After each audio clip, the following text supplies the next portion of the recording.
La news est lunaire. Esteban Ocon va jouer dans un film Netflix. What? Alors là, c'est trop drôle ça. Esteban Ocon a un rôle dans le film français de Netflix Lune de miel avec ma mère ou Honeymoon with my mother en anglais. Le film raconte l'histoire d'un homme Lucas qui se fait larguer par sa fiancée quelques jours avant son mariage. La lune de miel a déjà été payée à l'autre bout du monde, ce qu'il ne peut plus éviter. Au lieu d'emmener sa fiancée avec lui, il emmène sa mère Marianne. Ocon joue le rôle de l'homme qui vole la fiancée de Lucas. Ah, alors, je crois qu'il y avait eu une embrouille avec Gasly en plus par rapport à une meuf. Alors là, si c'est vrai, le parallèle est trop fort quoi. Ce qui entraîne l'annulation du mariage. Dans un extrait du film, on peut voir le pilote As soulever la fiancée puis s'éloigner à bord d'une voiture de sport rouge. Le film comique sera disponible sur le Netflix français à partir du 12 février. Ouais, c'est fou, je regarde, attends, la bande-annonce là. Et oui, regardez, il a même sa fiche hallucinée, Esteban Ocon. La consécration quoi. Incroyable.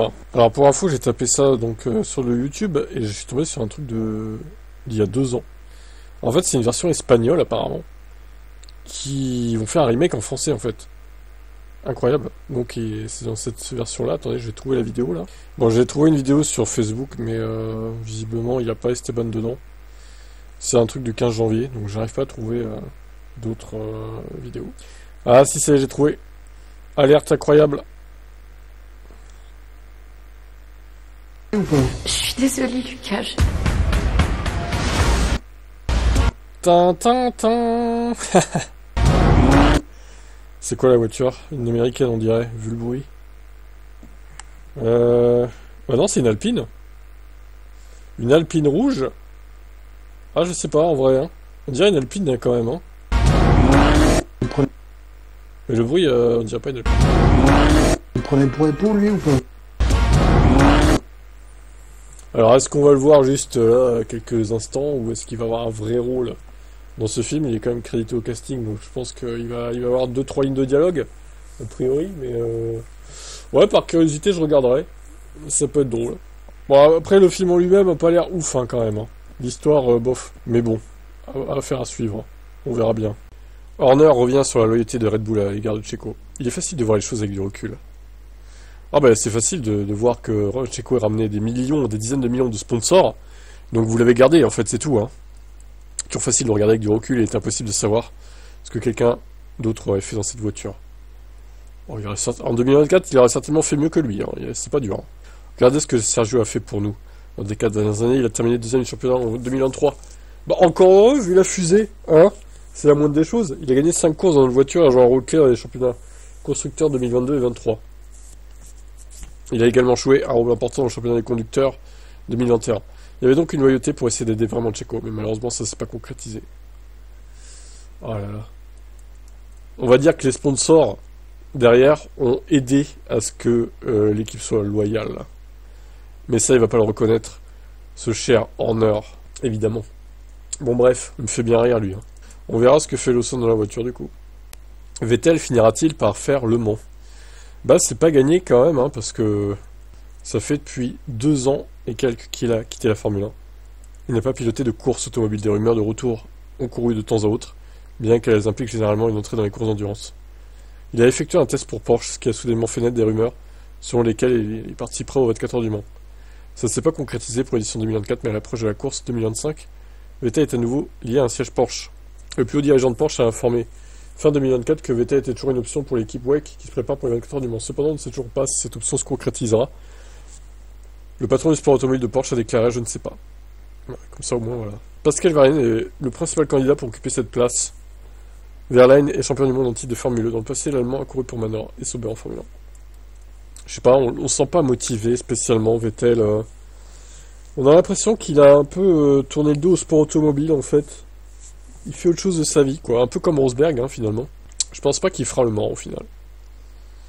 Parce que s'il arrive chez Porsche en étant genre pas prêt, quoi, en étant un peu en touriste, faut qu'il se prépare, quoi. Mentalement, sportivement parlant. Faut pas juste qu'il fasse acte de présence, faut qu'il soit performant. Et je doute qu'il le soit, honnêtement. Sachant qu'il a pas piloté depuis des mois et des mois. Bon, allez, ciao.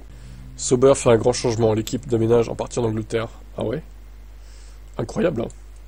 Plus de personnel potentiel au Royaume-Uni pour Audi. Il est important pour Audi et Sauber d'avoir une présence au Royaume-Uni, car c'est là que se trouvent la plupart des ingénieurs et du personnel technique de la Formule 1. Par le passé, c'était difficile pour Sauber d'attirer les meilleurs éléments, Il ne voulait pas déménager en Suisse. Binotto a déclaré: nous sommes ravis d'établir notre centre technique au Royaume-Uni pour compléter notre site clé à Hainesville. Continuera à diriger nos principales opérations d'ingénierie et à connaître la plus forte croissance de l'équipe. L'expansion au Royaume-Uni nous permet de rester proche de l'un des écosystèmes du sport automobile les plus dynamiques au monde. Notre vision est de créer un réseau solide et collaboratif à travers Hainesville et le Royaume-Uni, favorisant l'innovation et la perfo. Ok, bon, à voir ce que ça donnera pour eux, du coup. Est-ce vraiment une si bonne nouvelle que ça? Et, moi, je pense qu'ils vont être un peu dispersés, et c'est jamais bon d'être dispersé à droite à gauche. Bon. Est-ce qu'il faudrait pas vraiment mettre les pieds dans le plat et déménager définitivement au Royaume-Uni pour eux, en fait? Est-ce que ça serait pas mieux, au final? Bon, à voir ce que ça va donner. Allez, on reparle de Honda en 2026. Bon, ils sont pas très optimistes, hein. On est en train de se battre maintenant, nous faisons de notre mieux pour montrer les résultats l'année prochaine. Tout est nouveau, le moteur est un nouveau moteur, très compact dont nous avions besoin. La batterie est légère, ce n'est pas si facile à développer, et aussi le petit moteur avec la grande puissance. Le japonais a souligné qu'en aucun cas il ne croit que Honda aura la meilleure unité de puissance dès le premier jour en 2026. Et avec ces mots, Watanabe gère déjà les attentes, pourtant, pour les initiés, ça ne devrait pas être une surprise. Après tout, ils avaient un énorme retard en 2015. Oui. Je pense que Stroll, Lawrence, il doit peut-être regretter d'avoir passé commande du moteur Honda. Il doit se dire: ah, merde, est-ce que j'ai pas fait une connerie là, en fait? Est-ce que j'aurais pas mieux fait de rester chez Merco, par exemple, qui va me garantir potentiellement une fusée? Et ouais. D'ailleurs, on se demande pourquoi ils ont choisi Honda, hein. Franchement, ça n'a aucun sens, quoi. Mercedes, il y a plus de garantie quand même au final. Ouais, bon. Peut-être qu'on se trompe tous et qu'au final ça serait une fusée le moteur Honda, mais moi j'y crois pas trop, hein. Allez, ciao.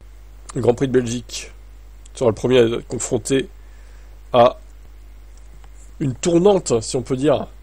Je sens que dans les commentaires ça va encore détourner le truc d'ailleurs. On vous voit, hein, tous les faux comptes là. Je pense pas que ça soit une mauvaise chose. Est-ce que ça va vraiment marcher commercialement? Déclare Steiner. C'est difficile d'organiser un GP, mais si vous ne le faites pas pendant un an, vous dépendez vraiment de l'argent qui vient de l'extérieur. La façon dont vous commercialisez le Grand Prix est difficile. Si vous n'en faites pas pendant un an, vous devez le construire chaque année, et encore et encore. Vous dépensez plus d'argent pour que les gens sachent à nouveau. Si vous avez quelque chose qui est toujours là, les gens s'habituent. Si vous le laissez mourir et que vous le ressuscitez ensuite, ça va, ça vient. Mon expérience, c'est que c'est pas idéal. Ça n'a jamais été fait rotation, et parfois il est bon d'essayer. Peut-être que ça marche, mais je pense pas que ça sera aussi facile en général. Ouais, mais c'est dommage que ce soit ce circuit qui soit en rotation, parce que au final, c'est un circuit culte de la Formule 1, quoi. C'est juste comment faire en sorte que ça vaille le coup commercialement, qu'en fait les années où ils ont le Grand Prix, ils puissent vraiment faire gagner les revenus nécessaires pour que ce soit durable. Ouais. Bah, encore une fois, si c'est en alternance avec les Pays-Bas par exemple... Ah bah non, parce que les Pays-Bas ça sera fini à ce moment-là. Donc ce sera avec un autre circuit, mais on ne sait pas lequel encore. Donc voilà, écoutez, affaire à suivre. Pendant ce temps-là, on continue d'avoir des Miami et des Qatar, super, des circuits insipides quoi. Ouais, ciao.